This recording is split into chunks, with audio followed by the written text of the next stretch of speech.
Typically, several other interfaces were being used for DMZs, demilitarized zones, a term stolen from the Vietnam War that I guess sounded cool, where specific assets such as web or email servers were deployed. Those interfaces were given an arbitrary trust level between 1 and 99. So the trust level determined how a packet could flow through the PIX firewall. In their documentation, Cisco said, "Adaptive security follows these rules. Allow any TCP connections that originate from the inside network." Because of the trust model, traffic, by default, can flow from a higher trust level inside to a lower trust level outside of a DMZ without a specific rule. This is very dangerous.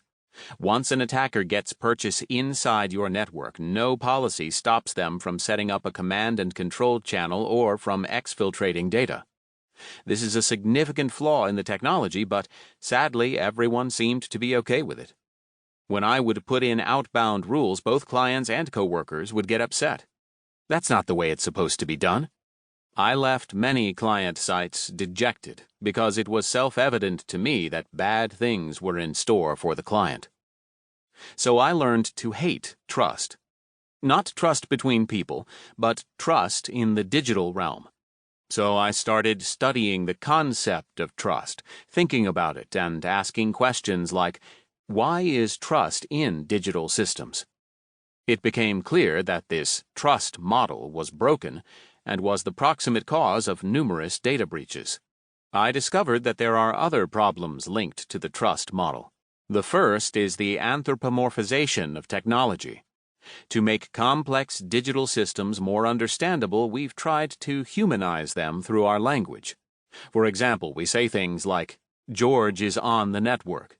Now, I'm pretty sure that my friend George has never been on a network in his entire life. He has never been shrunken down into a subatomic particle and sent down a wire to some destination like an email server or the public internet. This rarely ever happens in movies. In Lawnmower Man or Tron, but even in The Matrix, they have to plug in. But how do I tell this story? Now, this is where fate intervened. I received a call from Forrester Research asking if I wanted to be an analyst. Sure, although I didn't really know what an analyst was. But Forrester was a blessing. It gave me the freedom to ask questions. In our initial analyst training class, we were told that our mission was to think big thoughts. Right on, as George would say. The first big thought I investigated was that injecting trust into digital systems was a stupid idea. I was now free to explore that contentious statement. There was no vendor or coworker to put the kibosh on thinking. Freedom. That was the great gift that Forrester gave me. Just a few months after joining Forrester, a vendor reached out and asked, "What's the wackiest idea you are working on?"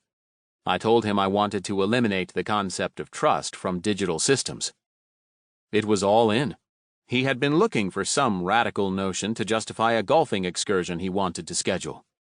So in the fall of 2008, I did a series of 5 events at 5 Scottish Links-style courses in Montreal, Philly, Boston, New York, and Atlanta. At each course, I gave a presentation on this nascent idea that became Zero Trust. Then we played a round of golf with the attendees. So many questions and great conversations. Side note, I traveled with just my golf shoes and a big bag full of balls because I lost so many on those links courses. Ah, the memories. These were the first 5 Zero Trust speeches. So Zero Trust was born at a country club in Montreal. I wasn't sure where the research would lead, but I knew I was onto something after that first speech was over.